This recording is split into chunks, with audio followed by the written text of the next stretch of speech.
¿Qué es una buena práctica? Una buena práctica es siempre adecuada, es pertinente, surge de una necesidad muy concreta. Una buena práctica es innovadora, es valiosa, aporta valor a eso que habitualmente se debe hacer. Se puede medir, objetivablemente, cualitativa o cuantitativamente. Es replicable. Y una buena práctica, para que lo sea, debe ser susceptible de mejora.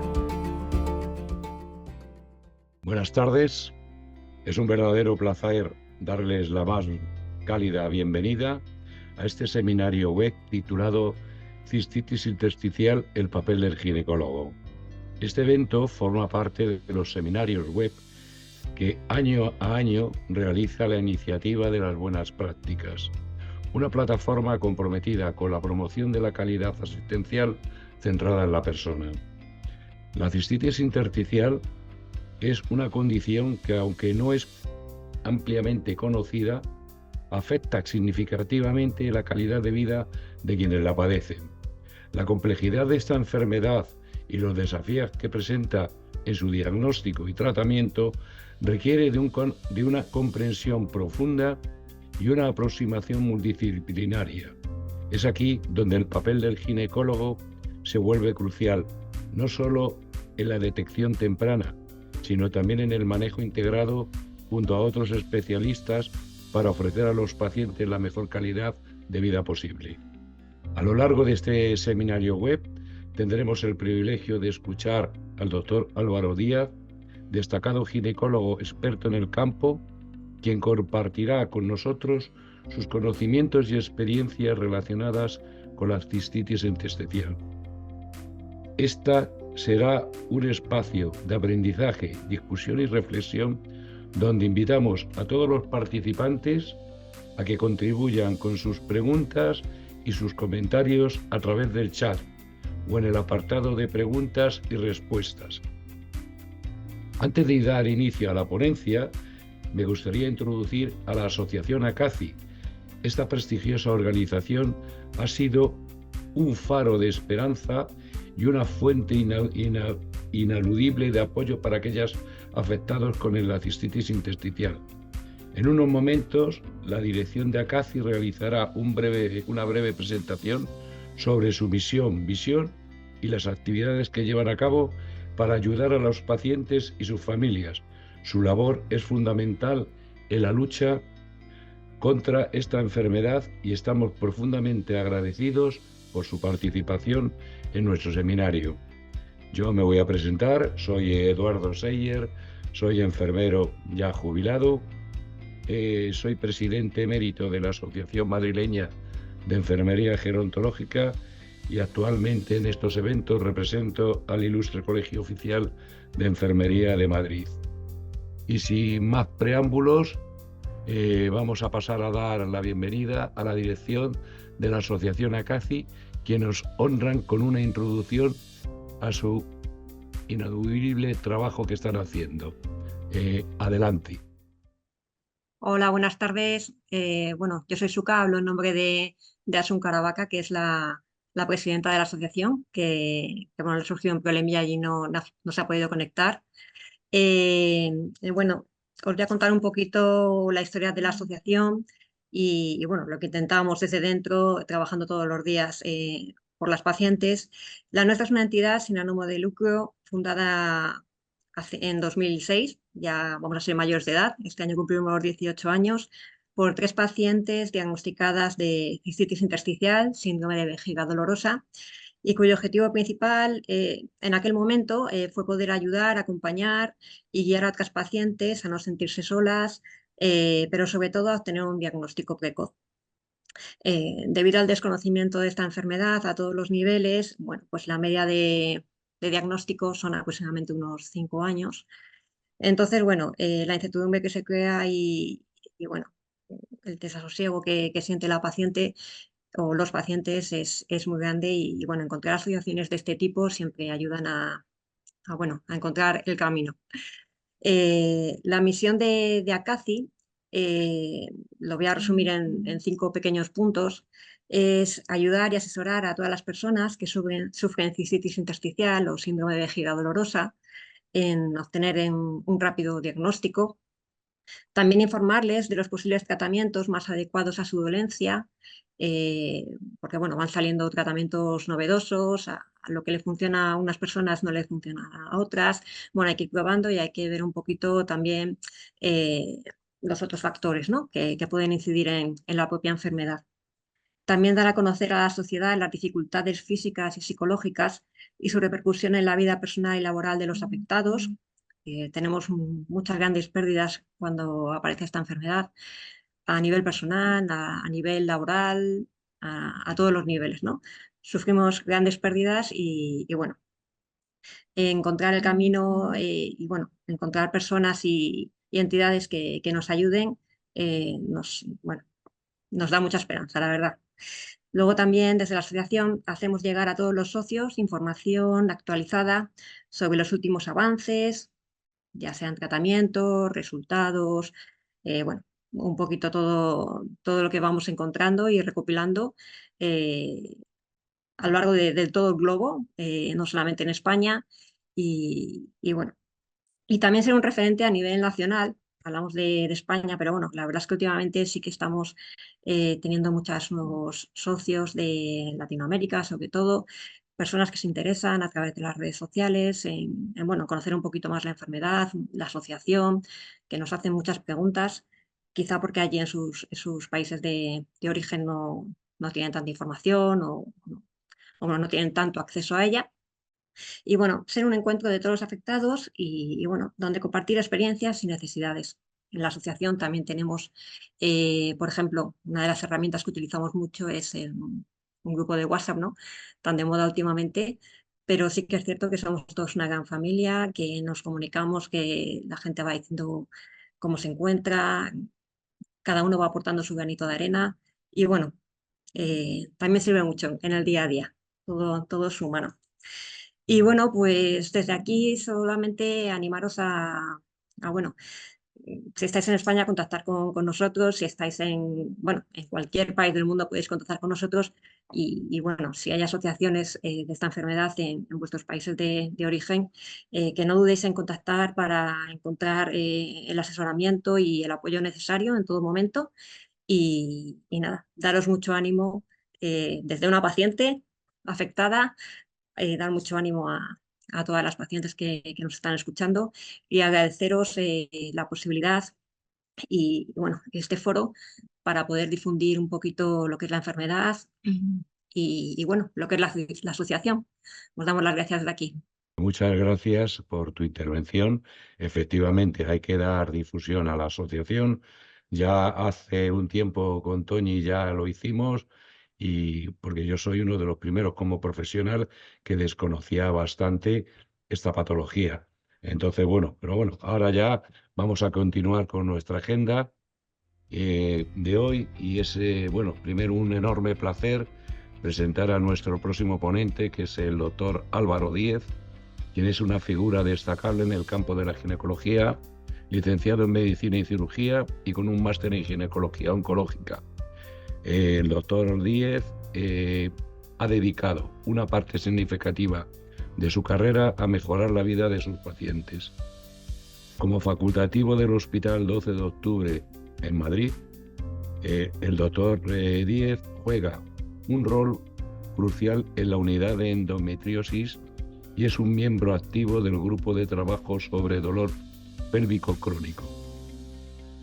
El doctor nos compartirá hoy su ponencia titulada Cistitis intersticial, el papel del ginecólogo, donde profundizará en cómo esta condición impacta la vida de las personas y el papel fundamental que juega el ginecólogo en el diagnóstico, tratamiento y manejo integral de la enfermedad. Esperamos que esta presentación no solo arroje luz sobre los desafíos asociados con la cistitis intersticial, sino que también ofrezca perspectivas esperanzadoras para el futuro. Por favor, unamos en dar una cálida bienvenida al doctor Díaz. Adelante. Bueno, muchas gracias, Eduardo, por la presentación y a todos un poco por organizar este seminario que esperemos que sea de ayuda y que nos ayude un poco a dar visibilidad a esta enfermedad y bueno, aportar un poco nuestro granito de arena.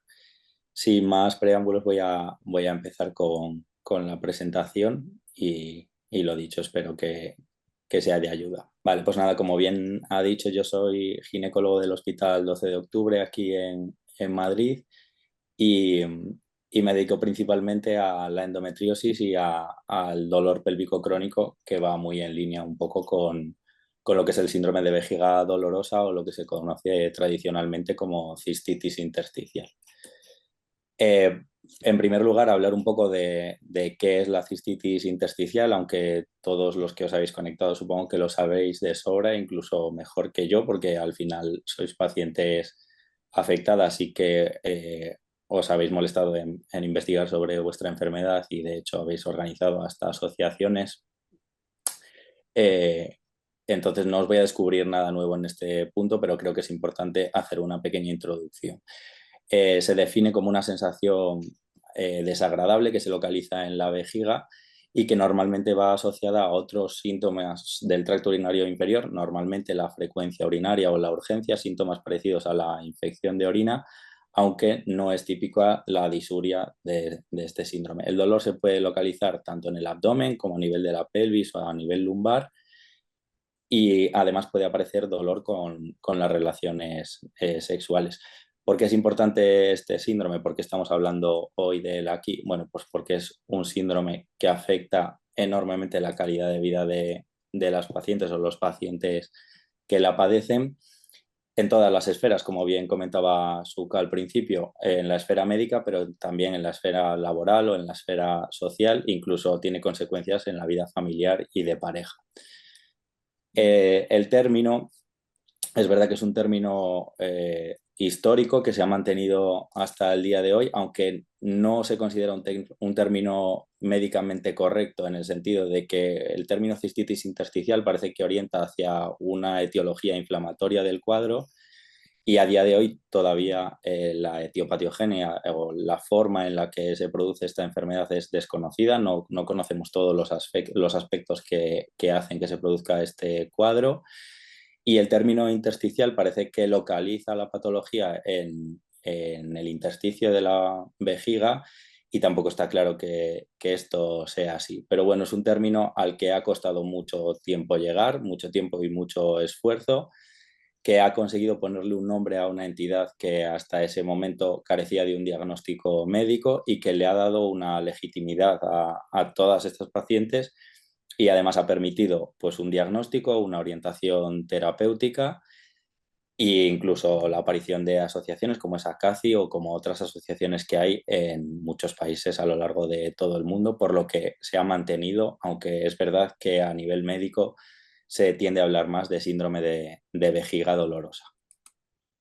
En cuanto a la epidemiología, es una etiología que se considera bastante infrecuente. Los estudios hablan de una incidencia, una prevalencia de entre el 0,04 hasta un 6,5%, pero también tenemos claro que es un síndrome que está infradiagnosticado.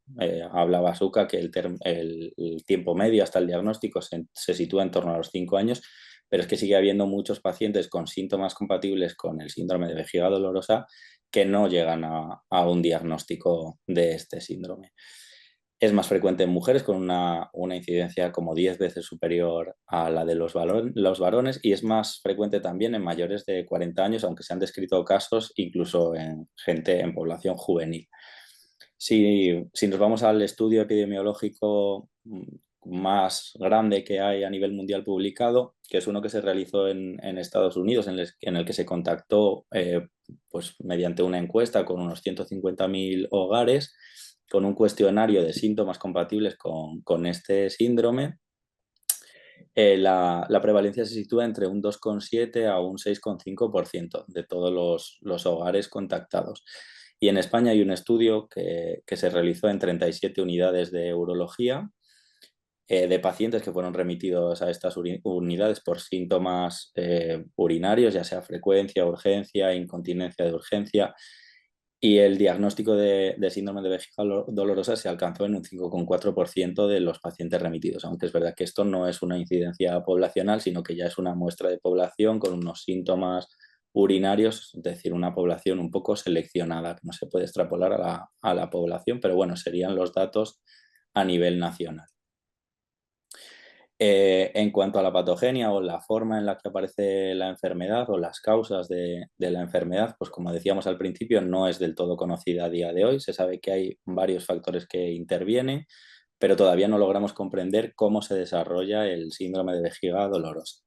Parece que hay cierta susceptibilidad genética, porque sí que se ha visto que pues, hay cierta agregación familiar, tiende a aparecer en familiares de primer y segundo grados de personas afectadas por esta enfermedad, y consiste básicamente en una alteración de la barrera protectora de la vejiga o del urotelio, si lo queremos llamar así, la capa de células que protege la vejiga, y la membrana de glucosaminoglucanos, que actúa como una capa impermeable que aísla este urotelio de las sustancias irritantes que puede haber en la orina, como es el potasio o otros solubles, y las bacterias que a veces se presentan a este nivel. Esta alteración de la barrera hace que estas sustancias irritantes de las que hablábamos antes sean capaces de penetrar dentro de la pared vesical, alcanzan incluso la capa muscular de la vejiga y son capaces de estimular las terminaciones nerviosas, produciendo los síntomas típicos del cuadro, que es el dolor, la urgencia y la frecuencia urinaria. Una vez que se produce la activación de estas terminaciones nerviosas, también parece que juegan un papel unas células que se llaman mastocitos, que son células principalmente encargadas de los procesos alérgicos y que liberan sustancias, principalmente la histamina, que lo que provoca es una vasodilatación, una irritación y perpetúan en cierto modo la inflamación presente en esta capa de la vejiga, y además la extienden a las células adyacentes, con lo cual perpetúan el dolor y la sensación de inflamación. Bueno, hemos hablado un poco de cómo se produce el daño a las terminaciones nerviosas, y ahora vamos a comentar un poco cuál es el mecanismo por el que nosotros sentimos el dolor. Esto no es nada nuevo. Descartes ya en el siglo XVII hablaba de que había unos conductos que debían llevar los estímulos dolorosos, siempre que había una agresión, hacia un lugar que estaba localizaba en el cerebro, que interpretaba estos estímulos como una agresión, de tal forma que si nosotros, por ejemplo, nos quemábamos un pie, el cerebro ordenaba a nuestro cuerpo que retirase ese pie de cerca del fuego para evitar un posible daño mayor. Ha pasado el tiempo, esto sabemos que no es exactamente así, es un poco más complejo, pero por hacerlo sencillo, por quedarnos con una idea un poco esquemática, a nivel de la médula espinal existen unos mecanismos que funcionan como una puerta de entrada, de tal forma que la propia médula puede abrir o cerrar esa puerta de entrada, regulando la cantidad de estímulos dolorosos que transmitimos a nivel del cerebro. Y a nivel del cerebro también tenemos otra serie de mecanismos que actúan modulando esa intensidad de la señal dolorosa, como si fuera una especie de altavoz, de tal forma que el mismo estímulo doloroso, en función de nuestras emociones, nuestra situación personal, el cerebro lo puede percibir como más o menos alto, es decir, le puede dar más o menos volumen, y no solo eso, sino que a nivel del cerebro, este es capaz de enviar señales hacia la médula espinal, regulando también la apertura de esa puerta de la que hablábamos. Es decir, nuestro cerebro puede enviar señales de tal forma que cierre la puerta a la entrada de nuevas señales dolorosas, como ocurre, por ejemplo, con las endorfinas cuando hacemos ejercicio físico. Esto es cuando todo funciona bien, pero ¿qué pasa cuando estos mecanismos de regulación se alteran? Bueno, pues de una percepción del dolor, que es un sistema de defensa de nuestro cuerpo que nos sirve pues, para evitar un daño mayor, cuando hablábamos del estímulo del fuego cerca del pie. Cuando esto se altera, las propias terminaciones nerviosas se inflaman, producen sustancias que a la vez activan el sistema inmunitario libera más sustancias, citoquinas, sustancias proinflamatorias, que activan de vuelta a las terminaciones nerviosas en una especie de ciclo en el que las propias terminaciones nerviosas producen la inflamación que acaba activándolas de nuevo. Es lo que se conoce un poco como inflamación neurogénica, en la que las terminaciones nerviosas acaban produciendo dolor por sí mismas. Y esto es lo que se conoce como sensibilización periférica. Estas terminaciones nerviosas, que son capaces de autoestimularse, envían señales de forma constante a la médula espinal, de tal forma que la médula espinal no es capaz de cerrar esa puerta para que dejen de entrar estímulos dolorosos, sino que esa puerta se mantiene abierta constantemente. Nos lo podemos imaginar como una avalancha de gente pasando a través de esa puerta y una persona intentando cerrarla. No hay forma de cerrar esa puerta, y ya no solo eso, sino que la puerta al final la acabaremos sacando de sus bisagras, e incluso si deja de pasar gente en algún momento, esa puerta no será capaz de cerrarse y cualquier estímulo, sea de la intensidad que sea, será capaz de atravesarla. Y lo mismo pasa a nivel central. A base de estímulos, nuestro sistema de regulación, nuestro sistema de modulación de la percepción de los estímulos dolorosos se altera, y estímulos que generalmente tendríamos que percibir como un susurro, los estamos percibiendo a una intensidad inmensamente superior a lo que realmente son. Estos mecanismos alterados al final lo que acaban desembocando en un síndrome, que ya es un síndrome de dolor crónico, que es una mala adaptación del sistema nervioso central y periférico, y ya no nos sirven para defendernos de una agresión, sino que constituyen un síndrome de dolor crónico en sí, de tal forma que el propio sistema nervioso es capaz de producir y mantener ese síndrome doloroso incluso una vez que la agresión inicial puede haber desaparecido. Hablábamos, bueno, en el caso de la cistitis intersticial de la vejiga, en el caso de la endometriosis, por ejemplo, del útero y los ovarios, en el caso del síndrome de intestino irritable del colon, pero esto no lo podemos ver como compartimentos separados, es decir, que las terminaciones nerviosas que llevan la información de la sensibilidad de todas estas vísceras al final acaban confluyendo en nervios esplácnicos, hipogástricos, pélvicos, que a su vez acaban haciendo sinapsis en el asta posterior de la médula espinal a nivel toracolumbar y lumbosacro, todos juntos. Es decir, que las sensaciones que percibimos que vienen del intestino no siguen un camino único y otro camino único para las de la vejiga, sino que nuestro sistema nervioso es una red interconectada de todos estos nervios que se unen en algún punto a nivel de la columna lumbar y sacra, y que comparten sinapsis, es decir, que se pueden comunicar unos y otros. De tal forma que cuando estos sistemas de regulación de los que hablábamos anteriormente están alterados, un dolor que se inicia en la vejiga y que produce una inflamación de los nervios responsables de la inervación de este territorio, acaba produciendo una inervación de los nervios adyacentes en el mismo segmento de la médula espinal en el que confluye. Y así, un síndrome de vejiga dolorosa puede acabar ocasionando un dolor a nivel del intestino, o un síndrome de intestino irritable, o un dolor a nivel de la vulva, o al revés, un dolor que se inicia como un dolor de regla muy intenso y mantenido durante los años sin ningún tipo de tratamiento, puede acabar sensibilizando las terminaciones nerviosas de la vejiga de tal forma que ocasione dolor, aun cuando la vejiga no tiene ningún problema originalmente, pero simplemente alterando el sistema nervioso que lleva la información de este órgano. Y lo mismo que nos pasa con las vísceras, nos pasa con los músculos.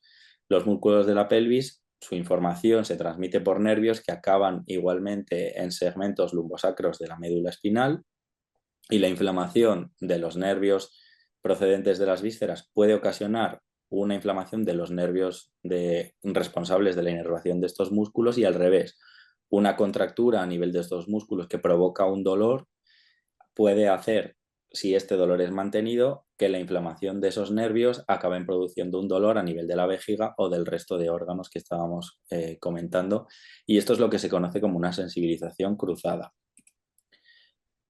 Bueno, esto es un poco complejo para darlo en un seminario, pero espero que más o menos haya quedado claro, y si tenéis cualquier duda, si no, luego podemos volver sobre ello al final de la charla. Vamos a ir un poco al diagnóstico de la cistitis intersticial. Hace relativamente poco, hace un par de años, la Asociación Urológica Americana publicó unas guías, actualizó sus guías sobre el síndrome de vejiga dolorosa, y las recomendaciones que hace respecto al diagnóstico, pues la verdad es que no hace falta grandes procedimientos para el diagnóstico de vejiga dolorosa. No debería ser extremadamente complejo llegar a este diagnóstico, y no se justifica una demora de 5 años. Es decir, que cualquier médico de atención primaria o un ginecólogo, si lo preferís, por ser igual un especialista de referencia al que es más fácil llegar que a un urólogo, con unas nociones básicas debería, si no hacer el diagnóstico, sí sospechar que puede haber un problema de vejiga dolorosa. Simplemente con hacer una buena historia clínica, preguntando acerca de la frecuencia y los síntomas de urgencia relacionados con la micción, hacer un buen examen físico, una evaluación del dolor, y sí se recomienda descartar otras causas que puedan justificar una clínica similar, como puede ser una infección de orina, pues mediante un cultivo. Y aquí la Asociación Americana también recomienda hacer un asesoramiento del volumen postmiccional para ver que no haya ningún tipo de problema obstructivo, que se puede hacer mediante cateterización o mediante ecografía abdominal. Bueno, en cuanto a la historia clínica, pues lo que decimos un poco desde el comienzo de la webinar, lo característico es el dolor, que se localiza a nivel de la vejiga. Suele ser más acentuado con una vejiga a máxima capacidad y se suele aliviar con el vaciamiento vesical, aunque este alivio normalmente dura poco. El resto de síntomas, la frecuencia, la urgencia o la nicturia, suelen estar presentes también, aunque no es tan típica la disuria. El dolor puede tener distintas características, puede describirse como una presión, un disconfort, sensación de espasmos. Suele ser crónico, aunque no se presente constantemente. Suele ser gradual, aunque puede ser brusco. No suele tener un desencadenante que se puede identificar fácilmente, aunque en ocasiones sí. Y a veces este desencadenante pues está en relación con la ingesta, con la comida, con el tipo de bebida, con el estrés o incluso con la actividad física o el momento del ciclo en el que nos encontremos. Como decimos, es una entidad que no conocemos del todo, no conocemos cómo se produce, y también se cree que puede ser que estemos llamando síndrome de vejiga dolorosa en realidad a un conjunto de entidades que en realidad no todas tienen la misma patogenia, no todas se originan de la misma forma y no todas tienen los mismos síntomas, y de hecho se aboga cada vez más por intentar una discriminación de los subtipos de síndrome de vejiga dolorosa para intentar ver exactamente en cuáles de estos subtipos son más efectivos unos u otros tratamientos. Pero bueno, todavía estamos en ello porque no hay una evidencia firme, ni, como decíamos, no tenemos claro cómo se origina la enfermedad. Entonces todavía no tenemos una base para hacer la diferenciación entre estos subtipos que se han propuesto. En cuanto a los antecedentes, pues es importante el antecedente de infecciones, cirugías o incluso pacientes que hayan tenido radioterapia a nivel de la pelvis, que puede dar una sintomatología parecida en el caso de una cistitis rádica. Es importante y frecuente la asociación con otros síndromes de dolor crónico, por todo esto que comentábamos de la sensibilización central, y es frecuente que coexista con dolor a nivel vulvar, con dolor a nivel de los músculos de la pelvis o síndrome miofascial, e incluso con dolores más generalizados como la fibromialgia o la endometriosis. Muchas veces provoca una disfunción sexual por el dolor que ocasiona con las relaciones, y también por la evitación a veces, y esto ocasiona problemas en la pareja, como comentábamos al principio. Y todos los síndromes de dolor crónico al final acaban dando una afectación psicosocial, bien sea en forma de ansiedad, depresión, estrés, y se ven afectadas por estas patologías. Es decir, que una depresión al final afecta la capacidad de modulación que tiene el cerebro para intentar mitigar esos estímulos dolorosos que le llegan, y son comorbilidades que hay que tratar a la vez para intentar mejorar todos los síndromes de dolor crónico.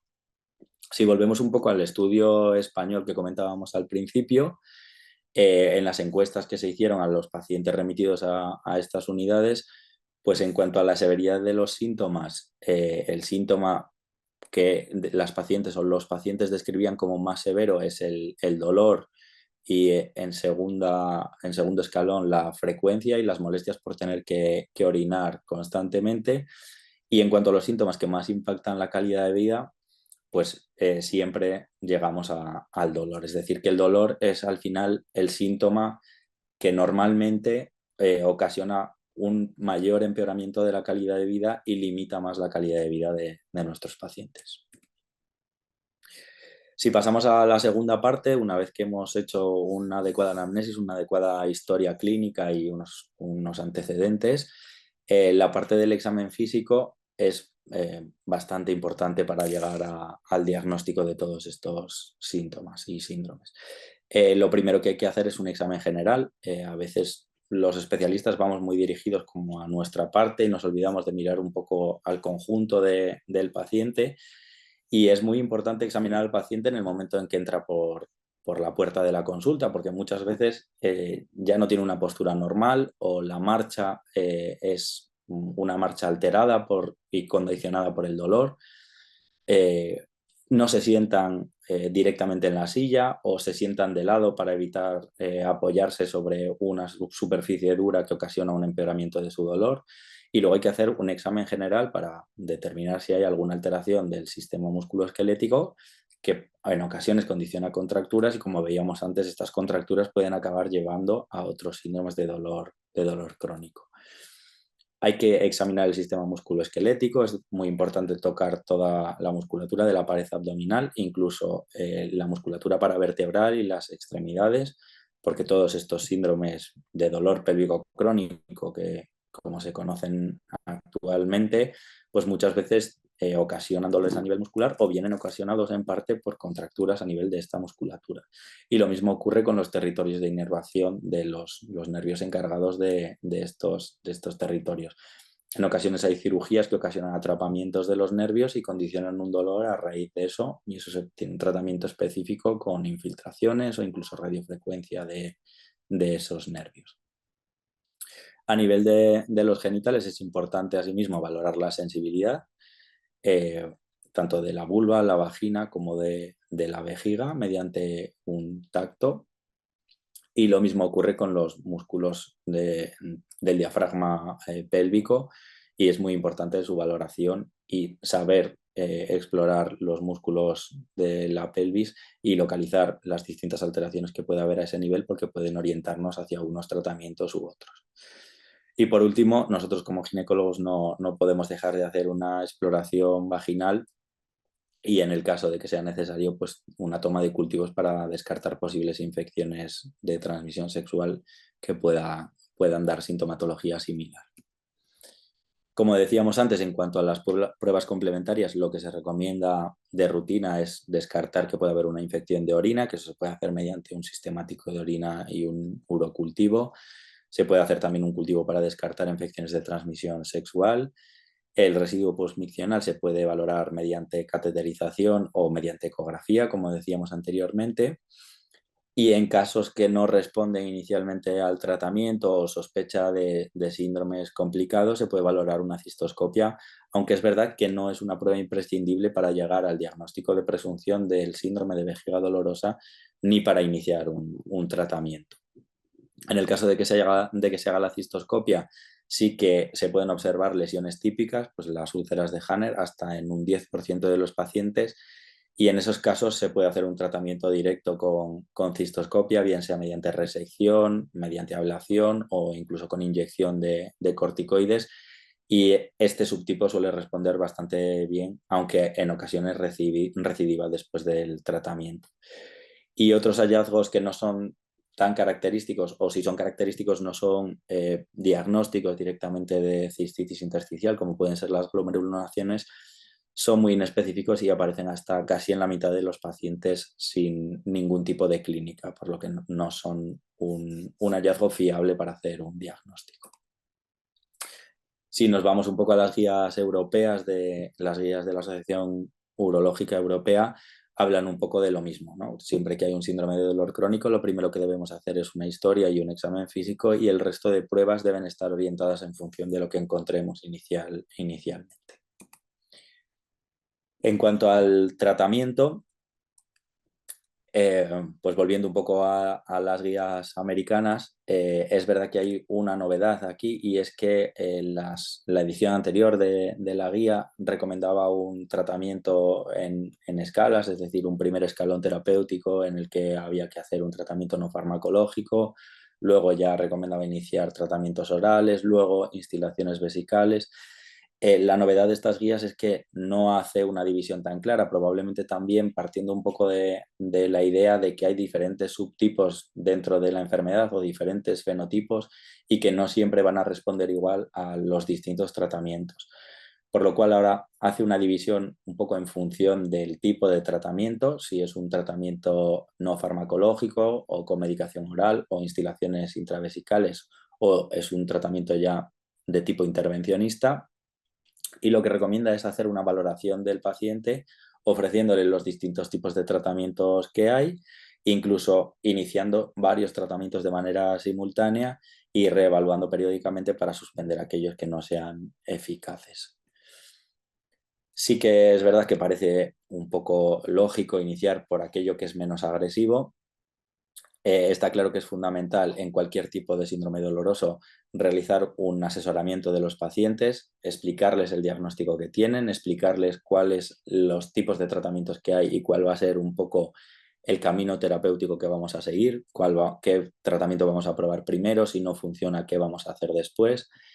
Es importante, en caso de que ellos sean capaces de identificar algún tipo de desencadenante, pues que intenten evitar ese desencadenante, y también desde la primera visita asesorar muy bien acerca de las expectativas de estos tratamientos. Es decir, estos síndromes de dolor crónico son, como dice su nombre, crónicos, es decir, que es muy difícil que ninguno de estos tratamientos vaya a eliminar por completo el dolor. La idea que tenemos, un poco el plan que tenemos con todos estos tratamientos es aliviar todo lo posible el dolor y mejorar en la medida que esté en nuestras manos la calidad de vida, para intentar que estos pacientes lleven una vida lo más normal posible. Pero no hay un tratamiento a día de hoy, por desgracia, que podamos decir que va a solucionar este problema para siempre, y por eso son síndromes de dolor crónico. Y asimismo, la evolución de la sintomatología muchas veces no es una evolución lineal, es decir, no vamos a tener una progresión siempre hacia mejor, sino que habrá momentos pues influidos por el estrés, por la carga de trabajo, por la actividad física, por muchas cosas en los que podemos, una vez que estábamos mejor, retroceder y volver a empeorar. Pero sí que tenemos que tener presente que en principio todos estos tratamientos van dirigidos a aumentar poco a poco la calidad de vida, aunque por el camino nos vayamos encontrando estos pequeños baches en los que retrocedamos. Es importante hacer un asesoramiento en el caso de que haya otras enfermedades, como decíamos al principio, que coincidan con el síndrome de vejiga dolorosa, tanto enfermedades médicas como alteraciones psicológicas. Y un poco en la línea de lo que decíamos antes, de evitar los desencadenantes, también autorregularse un poco en cuanto a la ingesta hídrica y la ingesta de determinadas sustancias que puedan ocasionar el dolor o producir exacerbaciones del dolor. Hay muchos pacientes que lo que notan es mucho dolor cuando tienen una vejiga muy distendida, porque tienen una vejiga muy llena, y hay otros pacientes que notan más molestias cuando la orina que hay en la vejiga está muy concentrada, es decir, cuando han bebido muy poco líquido y la cantidad de sustancias irritantes es muy alta. Entonces eso es verdad que es importante que cada paciente se dé cuenta de qué es lo que le incomoda más, y en función de eso hacer un manejo de fluidos. También se puede hacer un entrenamiento vesical, al igual que ocurre con la vejiga hiperactiva, para intentar disminuir la frecuencia de emicciones, y utilizar frío o calor en función del alivio que se note. Después del asesoramiento de la musculatura, muchas veces recurrimos a la fisioterapia para intentar pues, mejorar la musculatura en el sentido de tratar las contracturas o el síndrome miofascial que pueda haber tanto a nivel abdominal como a nivel del suelo de la pelvis. Y en el caso de que la fisioterapia se quede corta o que no consigamos la mejoría esperada, sí que se puede hacer una infiltración tanto de anestésico local como de toxina botulínica de las contracturas musculares para intentar mejorar el dolor en ese aspecto. En cuanto al tratamiento farmacológico, pues depende mucho de la frecuencia de las crisis y de la intensidad de las mismas.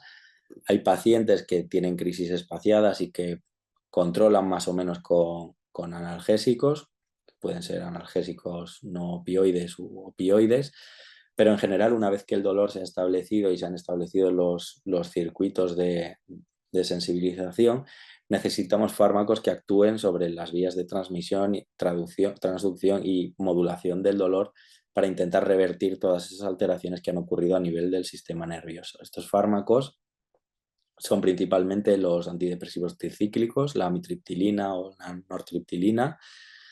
Estos son los que más evidencia científica tienen a día de hoy para el tratamiento de la cistitis intersticial o del síndrome de vejiga dolorosa. Es verdad que suelen tener efectos secundarios, suelen dar somnolencia, sensación de mareo, sensación de boca seca. En ocasiones a dosis muy altas pueden provocar retención urinaria, aunque no es frecuente. Y en caso de que los efectos secundarios no sean tolerados o que no se consiga la mejoría esperada, se pueden utilizar otros neuromoduladores como la gabapentina o la pregabalina. El pentosano polisulfato es un fármaco que está autorizado en Estados Unidos para el tratamiento de la cistitis intersticial, aunque es verdad que en los ensayos clínicos que hay, pues la mejoría parece que no es muy elevada. Creo que hay un metaanálisis que habla de entre un 9 y un 12% de alivio en pacientes con cistitis intersticial. Además, tiene una alerta porque puede producir alteraciones oculares con una maculopatía, que además progresa a pesar de suspenderse la administración del fármaco, con lo cual no es un fármaco que se utilice habitualmente, aunque bueno, es el único aprobado por la FDA. Y luego algunos autores recomiendan el uso de antihistamínicos, sobre todo en pacientes que tengan alergias a otro nivel, o sea, alergia estacional o asma, por el efecto que tiene sobre los mastocitos que hablábamos al principio. Hay otros tratamientos orales que se han probado, como la cimetidina, el sildenafil, pero tienen menos estudios clínicos, o sea que un poco por quedarnos con un resumen y yendo un poco a las guías de manejo del dolor pélvico crónico de la Sociedad Canadiense de Ginecología y Obstetricia, la fisioterapia y la educación de los pacientes, digamos que estaría en el primer escalón terapéutico. Evitar los desencadenantes tanto dietéticos como de restricción de las micciones y realizar un abordaje de la morbilidad psicológica en caso de que la haya. Y como fármacos, pues recomendado la amitriptilina, y aquí hablan de la cimetidina, aunque ya decimos que tiene menos estudios. En cuanto a los tratamientos intravesicales, pues el que recomiendan de primera línea sería la hidrodistensión, que se realice mediante cistoscopia. En caso de que haya presencia de úlceras de Hanner, también nos permite el diagnóstico y el tratamiento en el mismo momento. Es relativamente sencilla de realizar, rápida, y cuando funciona se obtiene un alivio que puede durar hasta los 6 o incluso más meses. Complicaciones que puede haber cuando se realiza a presiones muy altas o durante tiempos muy prolongados, pues se puede producir una necrosis de la pared de la vejiga y una fibrosis secundaria que empeore el cuadro. Pero en general, a presiones no elevadas, no extremadamente elevadas y durante periodos cortos de tiempo, suele ser un tratamiento bastante inocuo y que en caso de resultar, pues como decíamos, proporciona alivio durante meses.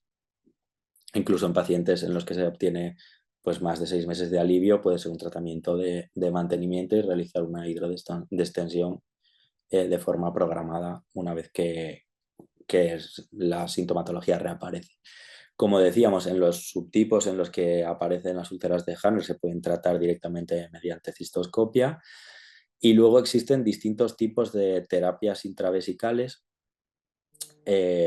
Algunas de ellas van encaminadas un poco a reponer la membrana de glucosaminoglucanos de la que hablábamos al principio, que se supone que está defectuosa y que es por lo que se produce un paso de sustancias irritantes hacia la pared vesical. Esto se puede hacer bien sea con ácido hialurónico, condroitinsulfato, heparinas. Se suele utilizar anestésico local porque parece que prolonga los efectos de la hidrodistensión o de la instilación. En algunos casos se ha utilizado bicarbonato sódico para intentar reducir o aumentar el pH de la orina o alcalinizar la orina para que sea menos irritante para las terminaciones nerviosas. Corticoides, sobre todo para los casos de úlceras de Hanner, y el dimetilsulfóxido, que no se sabe muy bien cómo actúa, pero parece que tiene propiedades antiinflamatorias. También disminuye la activación de los mastocitos y parece que actúa como relajante de la musculatura de la vejiga, pues favoreciendo también una mejoría de la sintomatología de la frecuencia y la urgencia urinaria. Y en ocasiones se utilizan antibióticos un poco de forma profiláctica ya para prevenir una infección en el caso de la cateterización para realizar esta instilación, más que porque el tratamiento antibiótico en sí suponga una mejoría para esta patología. Hay otros tratamientos, aunque estos ya se consideran menos probados, hay menos evidencia para su uso. Parece que el utilizar toxina botulínica a la vez que se hace la hidrodistensión prolonga el efecto de la misma. Se intentan utilizar dosis bajas de toxina botulínica por debajo de las 100 unidades, porque sí que se ha visto que con dosis de 200 hay mucho riesgo de que se produzca una parálisis del detrusor con el riesgo de retención urinaria y con el consecuente empeoramiento de la sintomatología. También está descrito el uso de la neuromodulación sacra, aunque esto ya es un procedimiento intervencionista en el que se coloca un electroestimulador a nivel del sacro. Parece que es más efectivo para el síndrome de vejiga dolorosa cuando el electroestimulador va directamente colocado el electrodo estimulador va directamente colocado sobre el nervio pudendo, aunque el neuromodulador en sí no está aprobado por la FDA para el tratamiento del síndrome de vejiga dolorosa, sino para la incontinencia urinaria de urgencia y para el síndrome de vejiga hiperactiva. Se ha utilizado también la ciclosporina A, sobre todo en los casos de úlceras de Hanner que han recibido de forma precoz después del tratamiento intravesical, y parece que puede mejorar la clínica en estos pacientes, aunque es un fármaco que tiene muchos efectos secundarios, desde fallo hepático, fallo renal, hipertrofia gingival, inmunosupresión, alopecia. Es un fármaco bastante agresivo, por lo que su uso está restringido. Y en último caso, si no conseguimos mejoría con ninguno de los tratamientos, pues se puede plantear por parte del urólogo incluso una derivación urinaria con una resección o no de la vejiga para evitar la presencia de orina en su interior y la irritación vesical. Aunque ya os digo que una vez que se ha establecido el circuito que perpetúa el dolor crónico, incluso estos casos habrá que tratar el resto del dolor, el dolor neuropático con neuromoduladores, porque una vez se ha establecido, aunque evitemos la agresión original o la causa originaria del dolor, el dolor puede perpetuarse incluso si ya no tenemos esa agresión. Y un poco ya para finalizar, pues comentar que el dolor crónico muchas veces no es una patología que podamos atribuir a una única causa, sino que pues, en el caso de la vejiga dolorosa puede empezar como un síndrome de vejiga dolorosa, pero crearse una contractura que haya que tratar por un lado. La contractura en sí puede agravar el dolor a nivel de la vejiga y esto al final acaba haciendo un círculo en el que todos los dolores hay que tratarlos a la vez para conseguir un alivio. El diagnóstico y el tratamiento son un proceso evolutivo, pues como decimos, igual ahora estás bien de tu sintomatología urinaria, pero tienes una contractura que hace que sigas teniendo dolor. En ocasiones, los especialistas que nos dedicamos al tratamiento de estas patologías ni siquiera conseguimos llegar a un diagnóstico, es decir, llegamos a una paciente que tiene ya un síndrome de dolor crónico, pero no conseguimos saber qué ha sido lo que ha originado esto.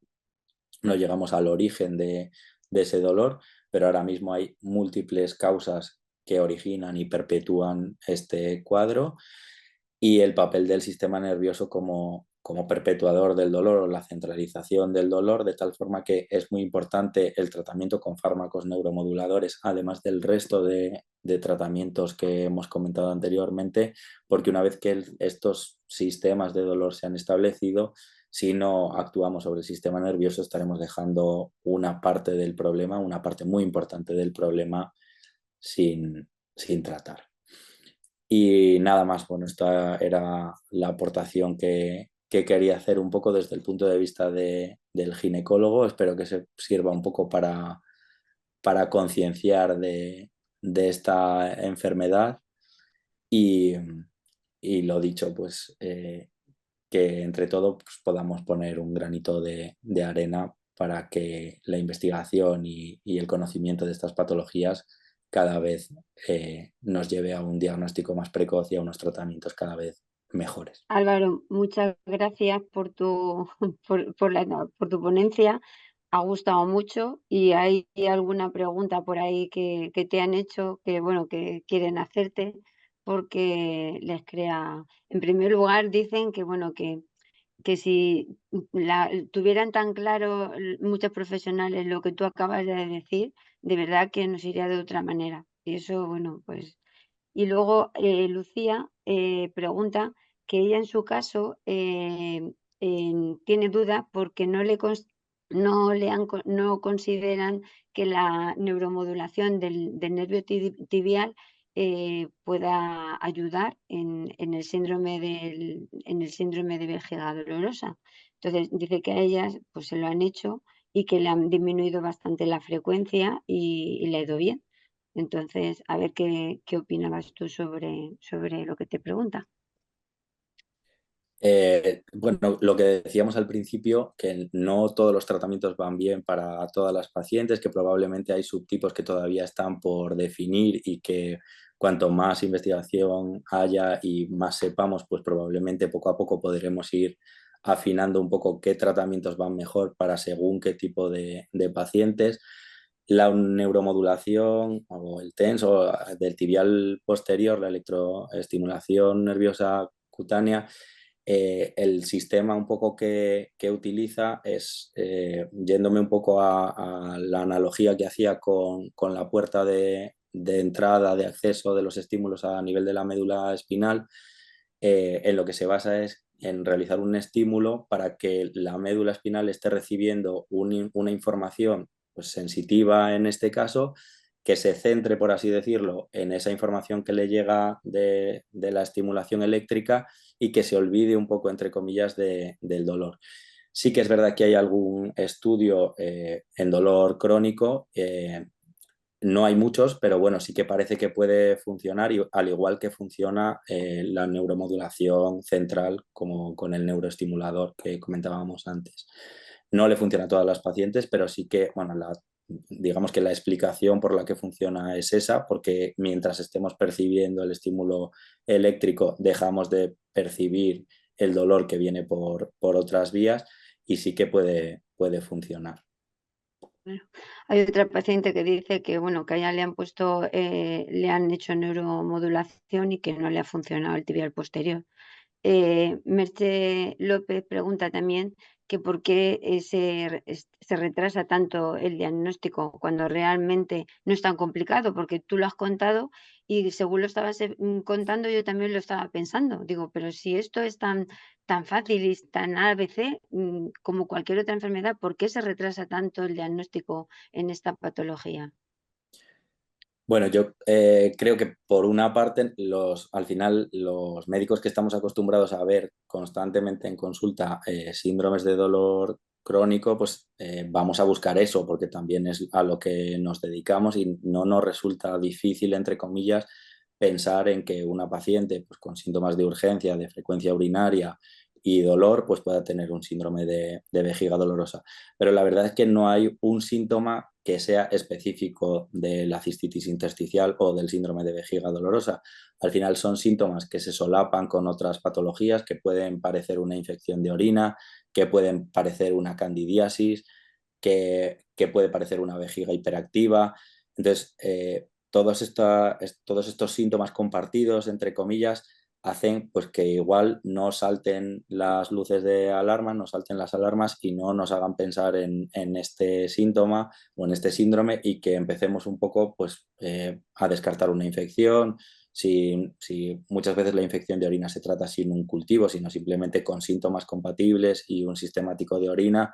Entonces, muchas veces son pacientes pues que han tenido múltiples episodios tratados como infección de orina con urocultivos posteriores negativos, pero al cabo del tiempo la clínica recidiva, y como se trata sin hacer un urocultivo inicialmente, ante la sospecha clínica, pues muchas veces la historia de los pacientes es más una historia de infecciones de orina de repetición, y nadie ha pensado en que eso pueda ser un síndrome de vejiga dolorosa, porque realmente las infecciones de orina no complicadas son frecuentes, sobre todo en la población femenina. Entonces, para un médico de cabecera, si alguien le cuenta que tiene síntomas compatibles con infección de orina, y es muy fácil que un sistemático de orina salga contaminado con bacterias, porque al final la recogida no se hace de forma estéril, pues lo más rápido y lo más frecuente efectivamente es pensar en una infección de orina. Pero sí que en pacientes que cuentan esta clínica, que recidivan al poco tiempo, pues sí que hay que pensar en esto, hacer un cultivo igual en una paciente antes de volver a ponerle un tratamiento antibiótico cuando ha tenido 3 episodios de orina de forma tan consecutiva. Yo creo que es lo que dificulta, ¿no? Que no hay un síntoma que digas, esto es una cistitis intersticial. Al final son síntomas compartidos entre muchas patologías, y por eso no pensamos a veces en esta entidad. Ya. Hay muchas opiniones que, bueno, como nosotros estamos muy acostumbradas a este tipo de debates, pues por los profesionales bueno, que a veces la solución que ofrecen es, al final te vas a tener que quitar la vejiga y ya está, y, y ahí te quedas. Entonces eso es muy duro para los pacientes oírlo, la verdad.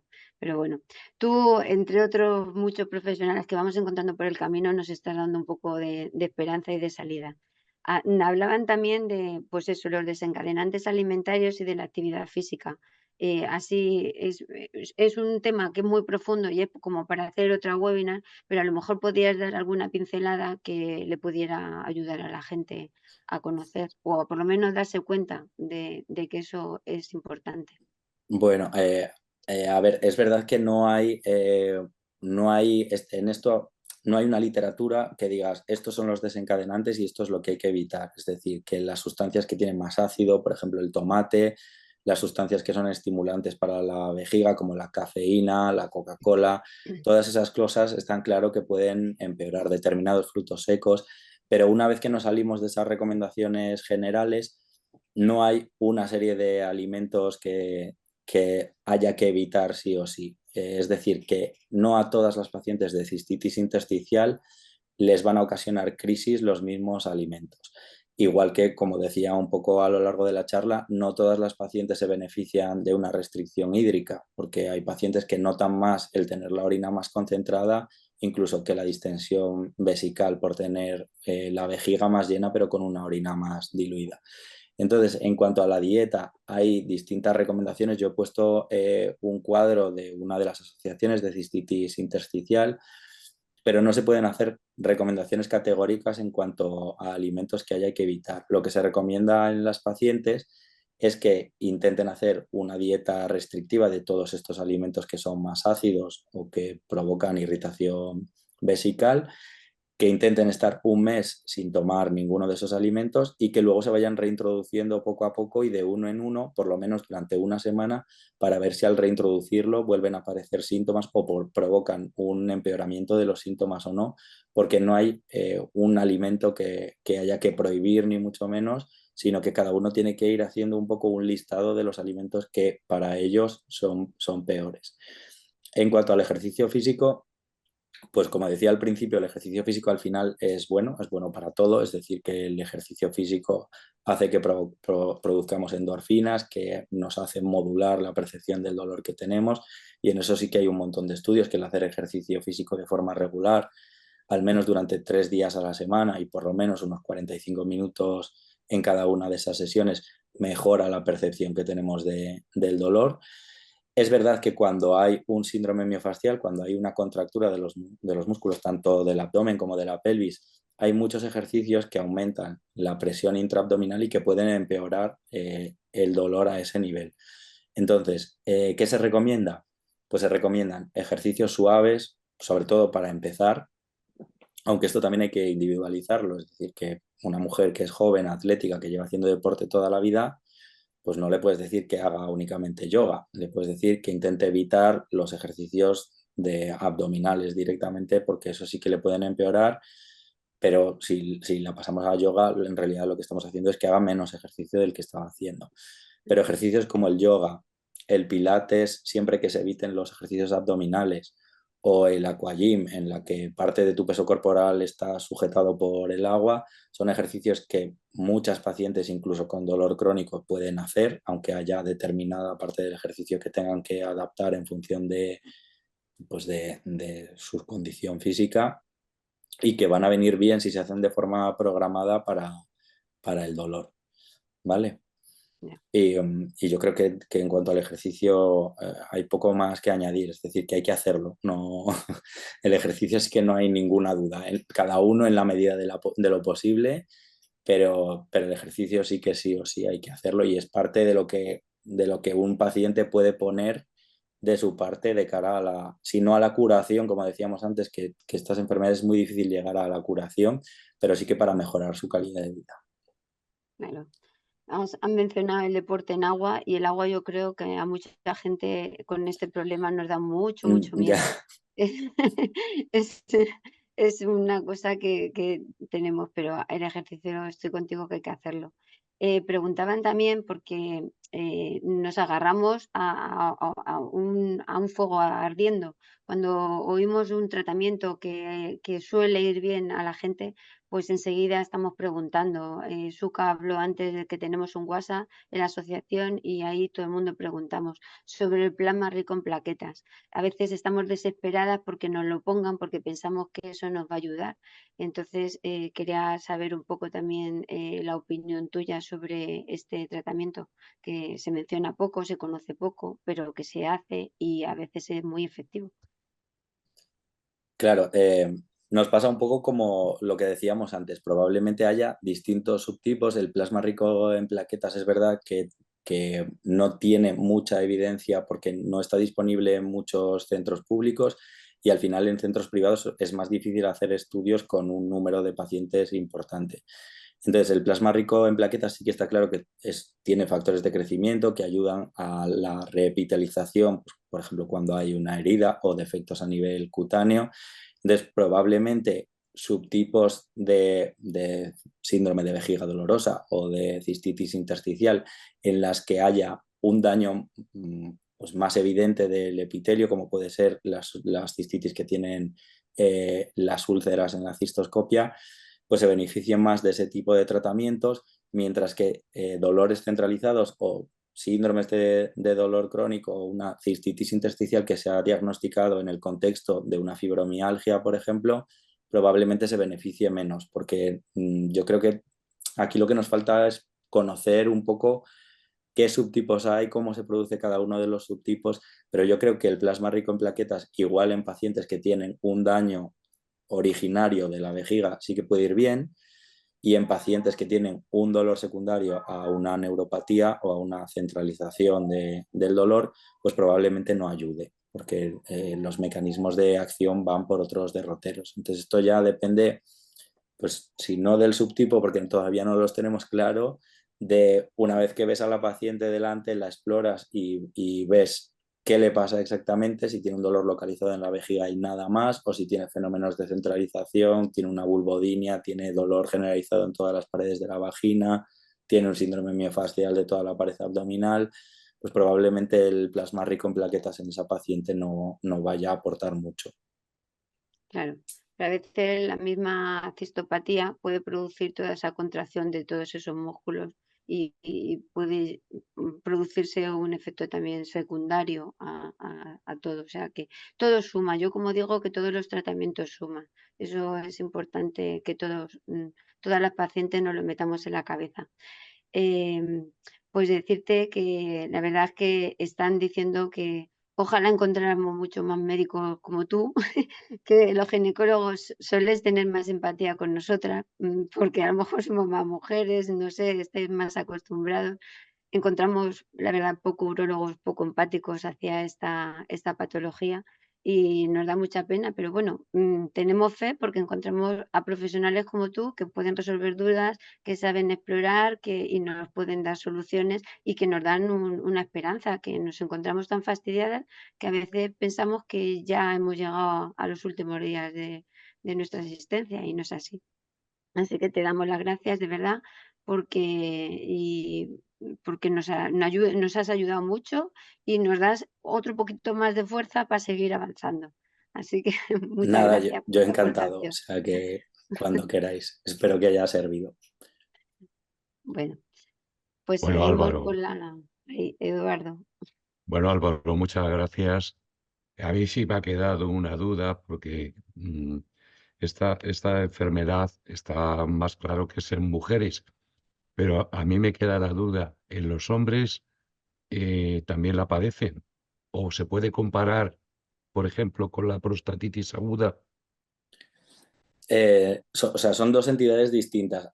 Yo es verdad que al final soy ginecólogo, igual me hubiera gustado que en el webinar pudiera haber participado un urólogo que nos diera un poco su punto de vista, porque es verdad que yo he hablado de cistoscopia y al final los ginecólogos en esa parte pues no lo hacemos directamente. Es decir, si yo sospecho que una paciente puede tener úlceras, al final lo remito a un urólogo para que le haga la cistoscopia. Entonces nosotros varones no vemos, pero son dos entidades distintas. Hablaba un poco que está claro que es mucho más frecuente en mujeres, que la prevalencia es como de 9-1 o 10-1 en función de los estudios, pero bueno, es una entidad mucho más prevalente en mujeres, pero también hay varones con este diagnóstico y es distinto de la prostatitis crónica. La prostatitis crónica es otro síndrome de dolor crónico en varones que muchas veces también se acompaña de todo este síndrome miofascial, de la musculatura del suelo de la pelvis, del abdomen también, porque todos estos síndromes acaban extendiéndose, entre comillas, a todos los territorios con los que comparten inervación, pero son dos entidades distintas y sí ocurre en varones, aunque como hemos visto, pues con mucha menor frecuencia. Gema, Vale, Gema también decía, vamos a dejarte ya de preguntar, pero Gema decía que si había muchas chicas con endometriosis que pueden llegar a sufrir cistitis intersticial. Sí, a ver, la endometriosis al final no deja de ser un síndrome de dolor crónico, entonces en la endometriosis se producen fenómenos de centralización, tanto periférica como central, que acaban afectando, pues igual que a la musculatura, acaban dando alteraciones del ritmo intestinal, ya sea a nivel de dolor, ya sea de tipo funcional, un síndrome de intestino irritable, y afectan también a la vejiga y se pueden categorizar como un síndrome de vejiga dolorosa. Es ahí donde digo que igual es importante que en algún momento lleguemos a diferenciar todos estos subtipos, porque probablemente en una paciente con endometriosis su dolor original no comienza en la vejiga, sino que es un dolor localizado a nivel del abdomen que se acaba generalizando, acaba alterando muchas estructuras que hay alrededor y lo que acaba haciendo a nivel de la vejiga es sensibilizar las terminaciones nerviosas de la vejiga. Por ejemplo, en una paciente de esas características, el plasma rico en plaquetas, pues por ejemplo, tendría poco sentido desde mi punto de vista porque probablemente si hacemos una cistoscopia y se toma una biopsia no vamos a encontrar alteraciones a nivel de la estructura ni de la composición de las paredes de la vejiga, pero sí que vamos a encontrar alteraciones a nivel de las terminaciones nerviosas que hay ahí y ese fenómeno de inflamación neurogénica que hablábamos un poco durante la webinar, que es lo que acaba ocasionando el dolor en la vejiga y en el resto de estructuras que están alrededor. ¿Vale? Entonces, sí, es frecuente, claro, en casos de endometriosis con dolor crónico durante mucho tiempo que acabe afectando a los mecanismos de transmisión y de interpretación del dolor del sistema nervioso, como Ya. comentábamos. Ya.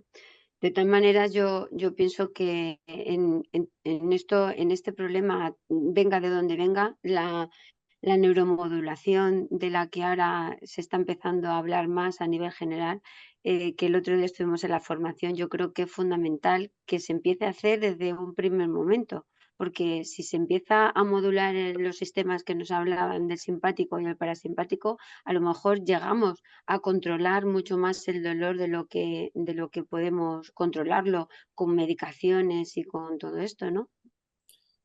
Sí, es verdad que el otro día estuvimos en una presentación de un sistema de neuromodulación del sistema autónomo, que la verdad es que tiene su base científica y si funciona, pues realmente es muy interesante y además abre otro horizonte que hasta ahora pues no hemos explorado dentro de las alternativas del tratamiento, sobre todo del dolor centralizado, y que, pues que esperemos que efectivamente funcione y vaya bien para un montón de pacientes. Nos pasa un poco como todos los tratamientos nuevos, ¿no? Que nos gustaría que salieran y que tuviéramos ya detrás un montón de evidencia científica para poder decir, os va a ir fenomenal, porque ha demostrado que para esto, esto y esto, pues funciona muy bien.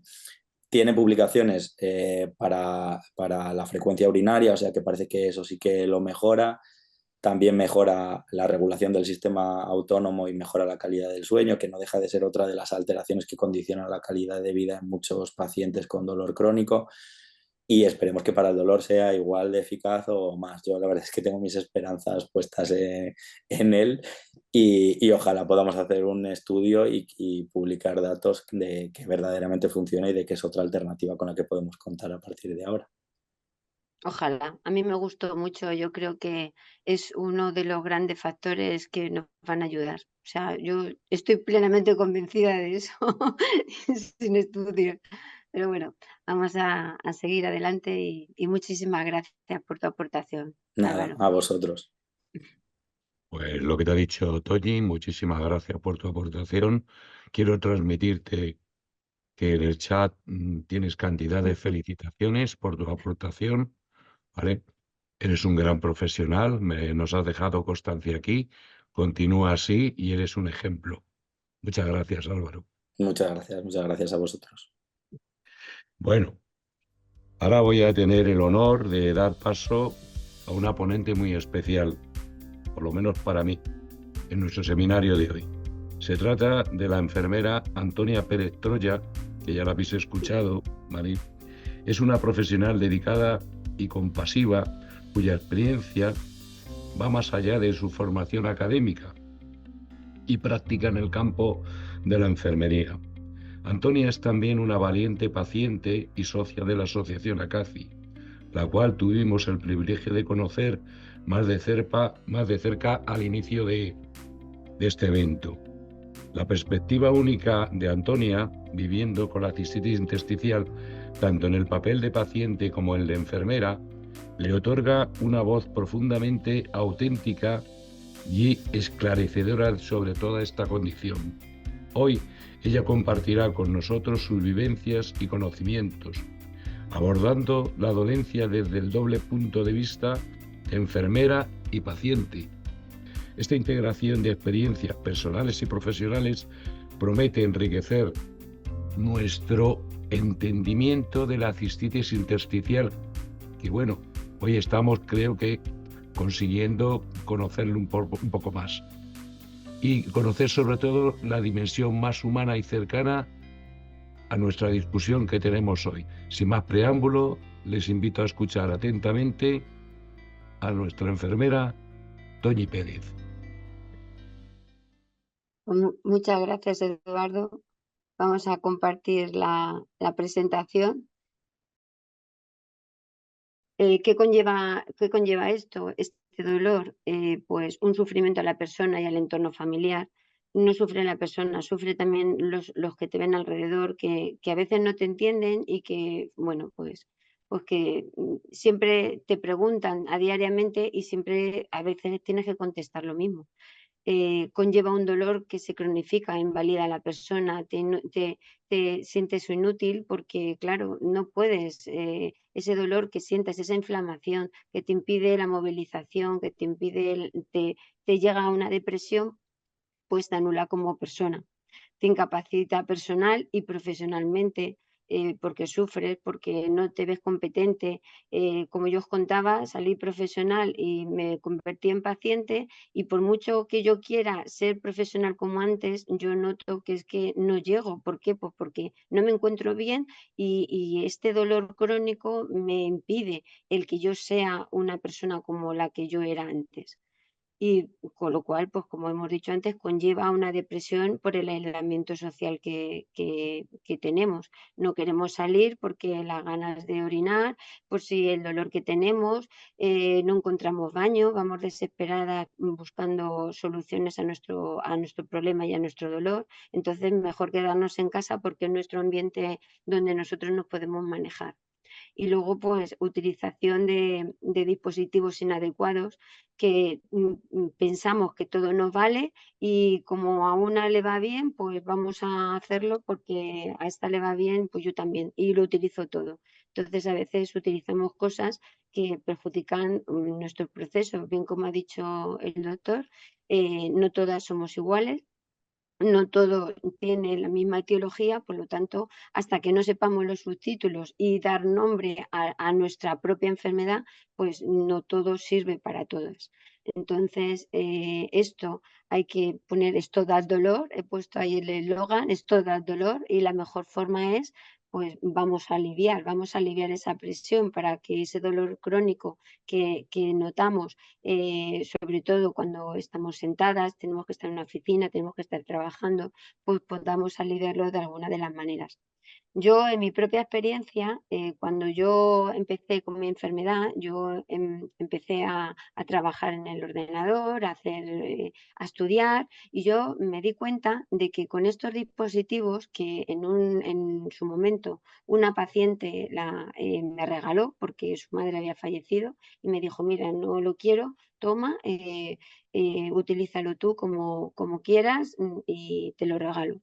Y yo tenía eso y yo me lo puse en casa para sentarme, y yo veía que efectivamente, al estar sentada, notaba eh, menos alivio, y, o sea, más alivio al no apoyar todo mi cuerpo, estar en una sensación de flotación, y que además, en vez de estar orinando en una frecuencia cada 20 minutos, pues me alargaba la frecuencia. Yo podía estar hora y media en una webinar o en un curso y sin levantarme al cuarto de baño. De la otra manera, cada 20 minutos estaba siempre en el cuarto de baño.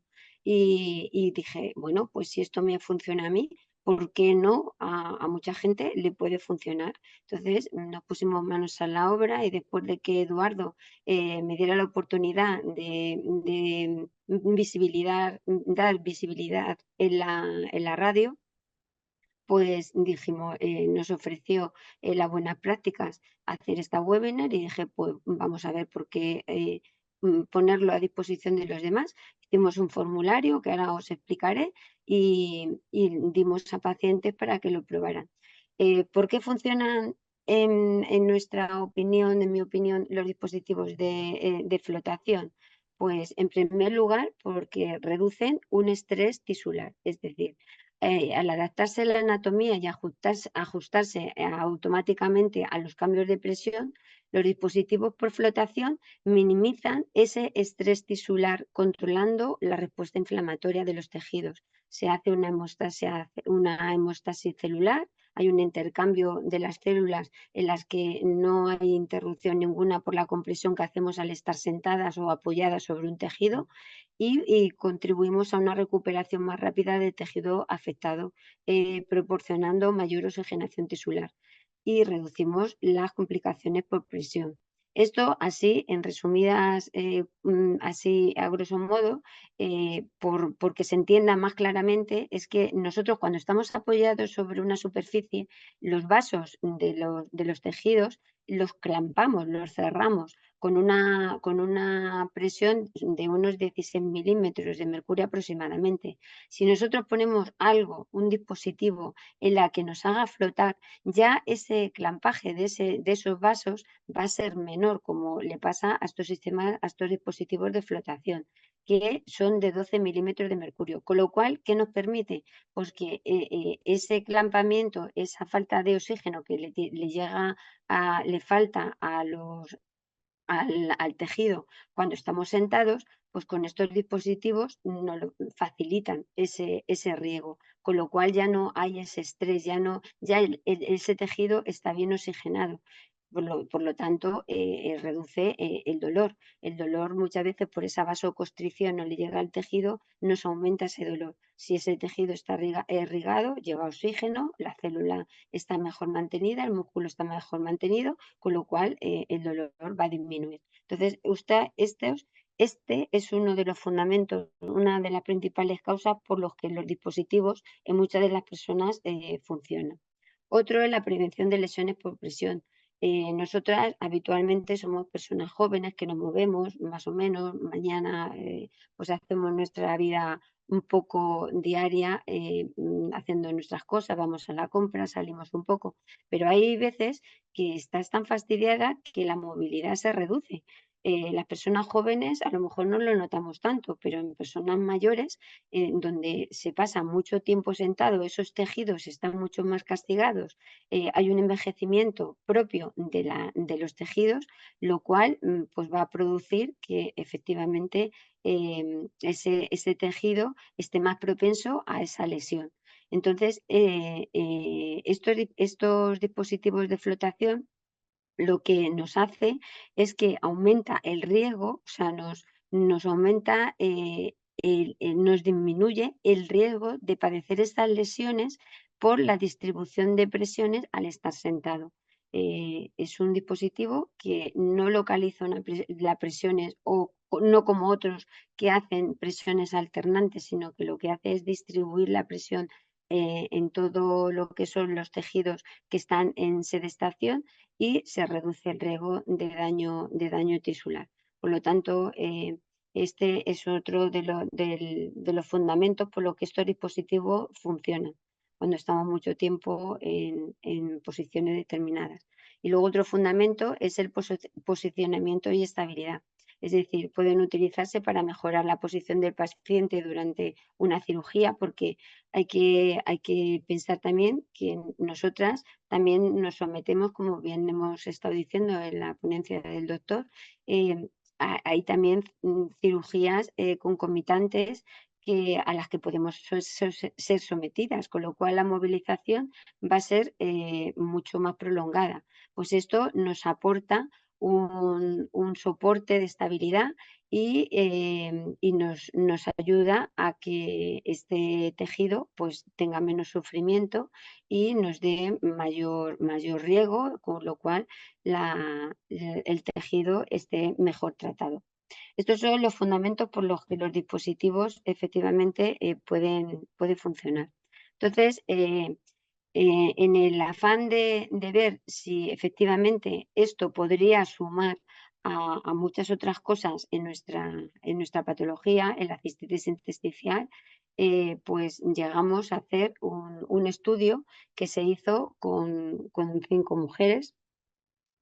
Más o menos las tenemos aquí, el perfil y el diagnóstico de las pacientes en las que se incluimos fueron mujer pues, de 53 años con una cistitis intersticial, otra de 57 años con cistitis intersticial y dolor pélvico, otra mujer de 46 con cistitis intersticial, neuralgia, pudenda, operación de hemorroides y prolapso rectal mucoso, otra mujer de 63 años con una cistitis intersticial, esclerosis lateral de primera motoneurona, que esta paciente cuando empezó a usar el dispositivo no tenía dolor pélvico, había estado tratado por una serie de procedimientos, se le había hecho el PRP y ya no tenía dolor pélvico, pero sí que en noviembre le habían puesto un clavo en la cadera y gracias a, a tener esa cirugía y a ese sedentarismo que tuvo y a ese problema, pues gracias pudo estar sentada y está sentada y ha mantenido un poco el control del dolor sobre su cirugía. Otra mujer que metimos en el estudio fue otra de 48 años, cistitis intersticial con dolor pélvico crónico, y una mujer también de 70 años también con síndrome de dolor pélvico, y otra de 40, pues igual, cistitis intersticial y dolor crónico. Más o menos todos los diagnósticos eran muy parecidos, y bueno, pues el estudio, los resultados que obtuvimos al pasar un formulario, pues fueron que efectivamente en el dolor la mejoría estaba en el momento de utilizarlo, o sea, antes de usar el dispositivo, estaba entre un 7 y un 10, o sea, un máximo, pusimos un baremo de 0 a 10 y bueno, alguna estuvo ahí en el 2, pero la mayoría estaba centrada en un dolor extremo y sin embargo, al usar el dispositivo, se han dado, vamos, los resultados que hemos dado, pues que ha sido un dolor controlado, una escala media de dolor, que eso ya es un poco más tolerable. Preguntamos también por la calidad de vida con el dispositivo y evidentemente pues la calidad de vida experimentó cambios en un alto porcentaje, y el uso del dispositivo al día pues fue más de 4 horas, también queríamos saber las veces que se utilizaba el dispositivo en la vida habitual de la persona que lo estaba utilizando. Como gestión del dolor antes del uso del dispositivo, pues decían que efectivamente era una gestión un poco difícil de controlar, y sin embargo, después del uso del dispositivo ya empezó a mejorar esa gestión del dolor. Ya podían gestionar y estar un poco más confortables. Se preguntó por síntomas específicos del dolor pélvico antes y después del uso del dispositivo, con lo cual, pues bueno, los síntomas aparentemente eran pues bastante importantes, y sin embargo, como síntomas específicos del dolor pélvico, apareció después del uso del dispositivo que bueno, que no eran tampoco, no habían aumentado ni tampoco había una diferencia entre el sí y el no, y la verdad es que pues había también una ligera mejoría. Esto es una franja de pacientes muy pequeña, con lo cual pues bueno, pues es la experiencia de los que la han utilizado. Con respecto a la frecuencia urinaria, pues había, pues no, antes del uso del dispositivo, aparentemente no, vamos, que no había frecuencia, y parece ser que, bueno, pues no lo han notado mucho con el dispositivo. Sin embargo, en la intensidad del dolor de la admisión, pues hay una equidad repartida entre las pacientes, unas que habían mejorado la intensidad y otras que no lo habían notado. Como bien se decía, en cada una diferente patología, aunque muchas patologías se parecieran, pero como cada paciente es diferente, ninguna somos iguales, pues la percepción evidentemente pues varía. Pero aquí pues salió un poco el resultado este. En la mejora de la presión del dispositivo, pues la verdad es que antes la verdad, los síntomas de la cistitis intersticial habían mejorado en un alto porcentaje, y la adherencia al dispositivo de usarlo, la verdad es que pues ha sido también un alto porcentaje de decir, pues sí, me ha parecido que esto me puede funcionar. Y como impacto en la calidad de vida con el dispositivo, pues evidentemente los resultados que hemos obtenido pues ha sido que sí, que esto puede impactar en la calidad de vida de la paciente a la hora de moverse, de estar sentada en su oficina, de hacer una vida normal, que sí, que hay que llevarse su cojín en la espalda, pues sí, pero ellas saben que si eso le ayuda, pues pueden tener una calidad de vida pues importante. Entonces, como conclusiones así del dispositivo de flotación en general, se saca que al uso de este dispositivo de flotación hay una mejoría del dolor en general, hay un cambio en la calidad de vida de la persona, existe una mejor gestión del dolor al uso del dispositivo, se ha tenido algún cambio específico en el dolor pélvico, evidentemente, cada percepción y como en cada diagnóstico es diferente, pues este dato no puede ser tan concreto. No se ha experimentado cambios en la frecuencia miccional, aparentemente en algunas, en otras, pues como en mi caso sí, pero esto es un dato que por el formulario no se ha experimentado. Hay una ligera mejoría en el dolor miccional y hay una mejoría en la presión vesical y en el suelo pélvico en sedestación. Esto ha quedado muy claro y sobre todo yo lo que quiero destacar con este estudio, este mini estudio, que bueno, que ha sido solamente la prueba de que algo nos puede sumar a lo que podemos ir añadiendo en nuestro tratamiento, es el impacto importante en la calidad de vida del paciente con dolor crónico que pueden tener estos dispositivos. Y como siempre, pues hay que preguntar al profesional, que evidentemente debe de conocer el dispositivo y que según las necesidades de cada paciente pues nos puede orientar un poco a saber si lo podemos o no lo podemos utilizar. Aunque nosotras, como somos tan, tan ABC y aprendemos tan rápido y tal, muchas veces nos adelantamos y le llevamos ya la solución al profesional y ellos pues se quedan como diciendo, bueno, esta mujer que me está contando. El caso es que, bueno, que siempre hay que tener una opinión del profesional, que el profesional debe de estar informado de todos estos dispositivos y que la paciente, evidentemente, pues también. Así que muchas gracias por vuestra paciencia y vuestra colaboración en esto y si hay alguna duda y eso, pues preguntar. Bueno, ya hemos llegado al cierre de esta webinar, ¿vale? Y bueno, el primero ha sido una jornada bastante enriquecedora, este seminario. Me gustaría tomar un momento para expresar nuestra más profunda gratitud, primero a nuestros distinguidos ponentes, al doctor Álvaro Díaz y a la enfermera Atoñi Pérez, por compartir con nosotros su invaluable conocimiento y experiencias personales, su dedicación a mejorar la comprensión y el manejo de la cistitis intersticial ha sido, evidentemente, iluminadora y profundamente inspiradora. Quiero agradecer también a la Asociación ACACI por su colaboración esencial en este evento, su compromiso continuo con los pacientes y sus familias. Es un recordatorio poderoso de la importancia del apoyo comunitario y la solidaridad en la lucha contra esta enfermedad. A los participantes que han estado hoy también aquí con nosotros, gracias por su activa participación y por traer sus preguntas, comentarios y experiencias a este espacio. Su interés y compromiso son cruciales para avanzar en nuestra misión compartida de provocar la calidad asistencial centrada siempre en la persona. Les invitamos a mantenerse conectados con nosotros y a seguir acompañándonos en los próximos eventos organizados por la iniciativa Las Buenas Prácticas.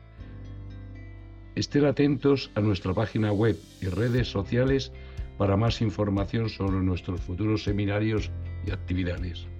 Además, tengo el placer de anunciar que pronto abriremos las bases para participar en el 7º Premio a las Buenas Prácticas 2024.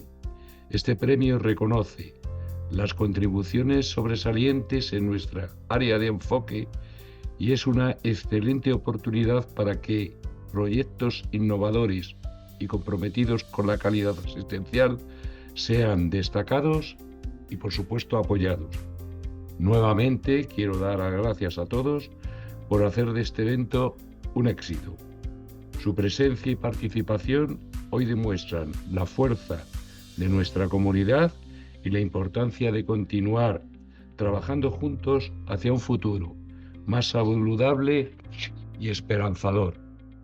Les deseo a todos una excelente continuación de la tarde, ¿de acuerdo? Y espero verlos pronto en nuestros próximos eventos. Hasta pronto. ¿Qué es una buena práctica? Una buena práctica es siempre adecuada. Es pertinente. Surge de una necesidad muy concreta. Una buena práctica es innovadora. Es valiosa. Aporta valor a eso que habitualmente se debe hacer. Se puede medir, objetivablemente, cualitativa o cuantitativamente. Es replicable. Y una buena práctica, para que lo sea, debe ser susceptible de mejora.